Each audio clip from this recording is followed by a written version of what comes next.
ஒரு 2 table spoon oil விட்டு 2 பெரிய வெங்காயம் பொடியாக கட் பண்ணிக்கணும். வெங்காயம் ஒரு 50% வதங்கட்டும், அதுக்கப்புறம் பார்க்கலாம். வெங்காயம் வதங்கிருச்சு. சும்மா ஒரு 1/4 டீஸ்பூன் இஞ்சி பூண்டு விழுது.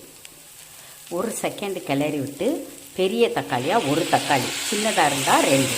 இந்த தக்காளி வதங்குற அளவுக்கு உப்பு, தக்காளி வதங்கினோடனே 1/4 டீஸ்பூன் மஞ்சள்தூள், மிளகாய்த்தூள் 1/2 டீஸ்பூன், மல்லித்தூள் 1/4 டீஸ்பூன், சீரகத்தூள் 1/4 டீஸ்பூன்.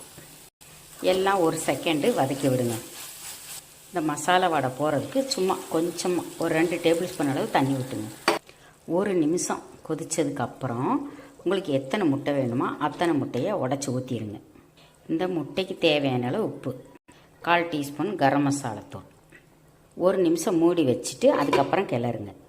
1 நிமிஷம் ஆச்சு, கிளறி விடுங்க. அவ்வளோதாங்க. கடைசியாக பொடியாக நறுக்குன கொத்தமல்லி தலையை போட்டு ஆஃப் பண்ணிடுங்க. அருமையான சுவையில் சப்பாத்திக்கு சூப்பரான ஒரு எக் சப்ஜி ரெடி ஆயிடுச்சு. சூப்பர் சைடிஷ்ங்க இது. கண்டிப்பாக இதை ட்ரை பண்ணி பாருங்கள். இது நல்லா ஜூஸியாக இருக்கும், ட்ரையாக இருக்காது.